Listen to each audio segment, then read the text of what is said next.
আমি এমন অনেককে চিনি যারা এই ধরনের পুঁজি ছাড়া ব্যবসা করে মাত্র ২ থেকে ৩ বছরে কোটিপতি হয়ে গেছে। তো বন্ধুরা, আপনারা যদি এই ধরনের ব্যবসা শুরু করেন, সফলতার হার খুব বেশি। তো এদের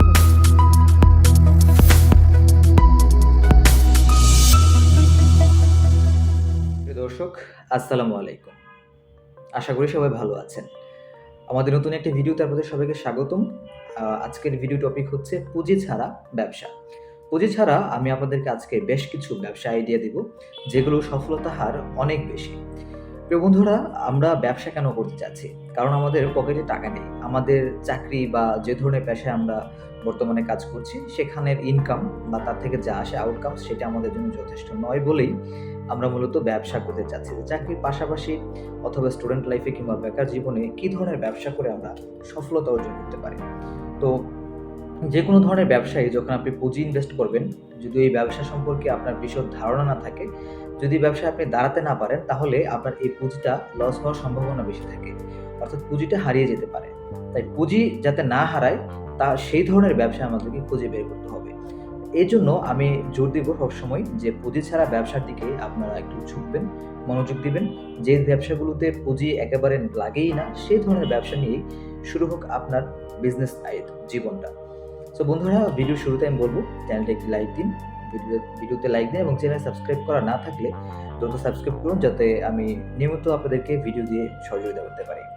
আর কমেন্টসে জানাতে পারেন আপনি কোন ধরনের আইডিয়া নিয়ে ভিডিও পেতে চাচ্ছেন। আর আমাদের চ্যানেলে অসংখ্য ভিডিও আছে, আপনি চাইলে সেখান থেকে দেখেও আসতে পারেন। কোন ভিডিওটি আপনার জন্য আপনার লাইফকে চেঞ্জ করে দিতে পারে তা কিন্তু বলা যাচ্ছে না। তো বন্ধুরা, চলুন শুরু করি। প্রথমত, সারা বিশ্বেই এখন বনায়ন, বৃক্ষরোপণ, গাছপালা এসব চাহিদা অনেক বেশি রয়েছে। বিশেষ করে শহরাঞ্চলগুলোতে গাছপালার চাহিদা কিন্তু অনেক বেশি।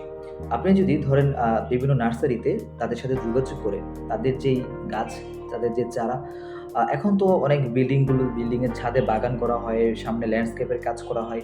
এই কাজগুলো আপনি কন্ট্রাক্ট নিবেন।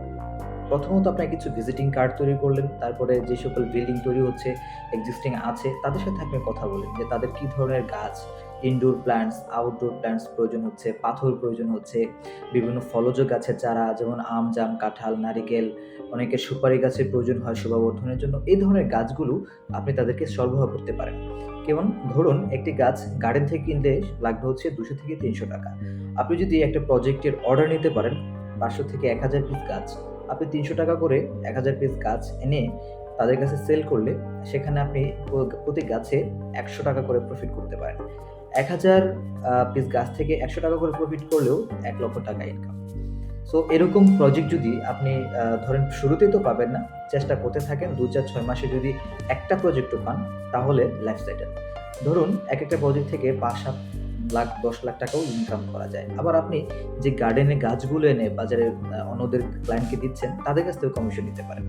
এখন শুধু বড় প্রজেক্ট না, ধরেন ছোট রেস্টুরেন্টগুলোতে, অফিসে, বাসাবাড়িতে ইনডোর আউটডোর প্ল্যান্ট, ছোট, ছোট গাছও আপনি বিক্রি করতে পারেন। অনলাইনে ফেসবুক পেজ খুলে আপনার নিকটতম নার্সারির যে ধরনের গাছ রয়েছে, আনকমন গাছ, সেগুলোর পিকচার তুলে, ভিডিও তুলে আপলোড করুন, তাহলে আপনি সেখান থেকে ক্লায়েন্টস পেয়ে যাবেন।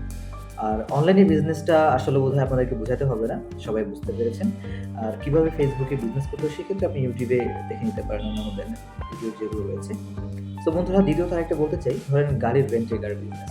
ধরুন আপনার এলাকার কোনো একটা প্রতিষ্ঠানের একটি গাড়ি প্রয়োজন, আপনার নাই, কিন্তু আপনি এমন কাউকে চিনেন যার গাড়ি আছে। তার গাড়িটা আপনি রেন্টের কারের মাধ্যমে অন্য জায়গায় আ ভাড়া দিয়ে দিলেন। ভাড়ার শুরুতেই আপনি একটা মোটা অঙ্কের কমিশন নিতে পারেন। অর্থাৎ যার গাড়ি ভাড়া দিয়ে দিচ্ছেন, তার কাছ থেকে ১ম মাসের গাড়ির ভাড়া যেটা, এটা কন্ট্রাক্ট থাকবে আপনার। ১ম মাসের গাড়ির ভাড়াটা আপনাকে দিয়ে দিতে হবে। আর যে ভাড়া নিচ্ছে, সে আপনাকে ১ম মাসের ভাড়ার অর্ধেক আপনাকে কমিশন হিসেবে দিবে। এইটা হচ্ছে একটা বিজনেস। এক্ষেত্রে ১ম এ আপনাকে ভিজিটিং কার্ড তৈরি করতে হবে। ১,০০০ ভিজিটিং কার্ড তৈরি করতে 450 থেকে 500 টাকা লাগে। কম দামেও পাওয়া যায়। তো এই ধরনের ভিজিটিং কার্ড করেই শুরু করতে পারেন আপনার রেন্ট এ কারের বিজনেসটি। তৃতীয়ত হচ্ছে আরেকটি পুঁজি ছাড়া ব্যবসা হচ্ছে রেন্ট এ কারের মতোই। সেটা হচ্ছে আপনার জায়গা ভাড়া দেওয়া। জায়গা, অফিস, বিল্ডিং ইত্যাদি ভাড়া দেওয়া। ধরুন কোনো একজন ব্যক্তি তার অফিসের স্পেস রয়েছে, সেটি তিনি ভাড়া দিবেন, কিন্তু ক্লায়েন্ট খুঁজে পাচ্ছেন না। আপনি যদি সেই ক্লায়েন্টকে খুঁজে দিতে পারেন, তাহলে সেই ভাড়ার, অর্থাৎ ওই ১ম মাসে যে বিল্ডিংয়ের যে ভাড়া আসবে, সেই টোটাল টাকাটাই আপনি পাবেন, এবং ২য় মাসের মানে আবার এটা নেবেন হচ্ছে যার বিল্ডিং তার কাছ থেকে। আর যিনি ভাড়া নিচ্ছে, আ ভাড়া গ্রহীতা যিনি, উনার কাছ থেকে আপনি পাবেন অর্ধেক মাসের ভাড়া। ধরুন একটা বিল্ডিং এর ভাড়া, অফিসের জন্য একটা বিল্ডিং রেন্ট নিবে একজন। তো অফিসের এই বিল্ডিংটার ভাড়া ধরুন ৳২০,০০,০০০। সিম্পলি এক অফিসের ভাড়া এরকমই হয়, আরো বেশি হয়। ২০ থেকে ৫০ লাখ, ১ কোটি টাকাও হয় জায়গা ভেদে। তো এরকম ধরুন ৳২০,০০,০০০ একটা অফিস আপনি ক্লায়েন্ট খুঁজে এনে তাকে ভাড়া দিয়ে দিলেন। একদিনে তো হয়তো পারবেন না। আপনাকে প্রথমত ভিজিটিং কার্ড করতে হবে, অনেক মানুষের কাছে যেতে হবে, আশেপাশে সবাইকে জানাতে হবে, অনলাইনে, অফলাইনে প্রচারণা চালাইতে হবে। ধরুন Facebook আপনি স্ক্রলিং করছেন, কোনো লাভ হচ্ছে? YouTube ভিডিও দেখছেন, কোনো লাভ হচ্ছে? এই সময়টাকে আপনি আপনার এই একটা পেজ খুলে এখানে ইনভেস্ট করেন। তাহলে দেখবেন যে আপনি হয়তো ক্লায়েন্ট পেয়েই যাবেন। ধরুন একটা ক্লায়েন্ট পেলেন, একটা ৳২০,০০,০০০ একটা বিল্ডিং যদি আপনি ভাড়া দিয়ে দেন, তাহলে ১ম মাসের এই ৳২০,০০,০০০ যে ১ম মাসের ভাড়া ৳২০,০০,০০০, এটা আপনি পাবেন হচ্ছে সেই বিল্ডিং ওনারের কাছ থেকে। আর ৳১০,০০,০০০ পাবেন হচ্ছে যিনি ভাড়া নিচ্ছে তার সাথে। এটা হচ্ছে আপনার কন্ট্রাক্ট থাকবে আপনার।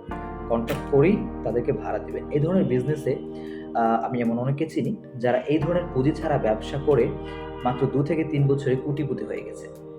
তো বন্ধুরা, আপনারা যদি এই ধরনের ব্যবসা শুরু করেন, আপনার সফলতার হার খুব বেশি। তৃতীয়ত হচ্ছে, ধরে আপনি যদি ছাত্র হন, ছাত্রদের জন্য এই সহজ ব্যবসাটা হচ্ছে, ধরুন ছাত্র অবস্থায় আমাদের মাথায় ১ম এ কি আসে যে আমরা হচ্ছে কিভাবে প্রাইভেট পড়াবো। তো প্রাইভেট পড়ানোটাকে আপনি একটা বিজনেস হিসেবে নিতে পারেন। যেমন ধরেন আপনি একটা এজেন্সি খুললেন, সেখান থেকে আপনি বাসায় টিচার সাপ্লাই দিচ্ছেন। ধরুন আপনার ক্লাসমেট, আপনার জুনিয়র, সিনিয়র মিলে এরকম ৫০ জন স্টুডেন্টকে আপনি মানে আপনার এখানে রেজিস্টার্ড করলেন টিচার হিসেবে, যারা বাসায় গিয়ে পড়াতে পারবে। তো এবং আপনি একটা বিজ্ঞাপন দিলেন যে বাসায় গিয়ে পড়ানো হয়, ছাত্র খোঁজার জন্য আপনার এই নম্বরে যোগাযোগ করুন। আপনার সাথে যোগাযোগ করবে। আপনি পরবর্তীতে ওই গাইডের সাথে যোগাযোগ করে ওই ছাত্রের জন্য কোন সাবজেক্টের টিচার স্পেশালিস্ট লাগবে, আপনি কথা বলে কনট্যাক্ট করে সেখানে টিচার দিবেন। ধরুন একটা বাড়িতে টিচার ৳৩,000 থেকে ৳৫,০০০ কমে ঢাকায় করা যায় না। আর গ্রামে যদি করেন আরো কম, ধরেন ৳৩,০০০ ন্যূনতম ধরি, ৳৩,০০০ যদি মান্থলি হয়, সেখান থেকে ৳২৫০০ হবে টিচারের আর ৳৫০০ হবে আপনার। আপনার মাধ্যমে তাকে টিচিং খুঁজে দিবেন, আপনি ৳৫০০ নিবেন। যদি প্রতি মাসে আপনার ধরুন এরকম ৫০ জন স্টুডেন্ট থাকে, তাহলে মাসে ৳২৫,০০০ আপনি অনায়াসে বসে ইনকাম করতে পারেন। এটা হচ্ছে একটা পুঁজি ছাড়া, ইনভেস্টমেন্ট ছাড়া বিজনেস। তো বন্ধুরা, আশা করি এই ব্যবসা আইডিয়াগুলো আপনাদের কাছে ভালো লাগবে। যদি ভালো লাগে আমার চ্যানেলটি সাবস্ক্রাইব করুন।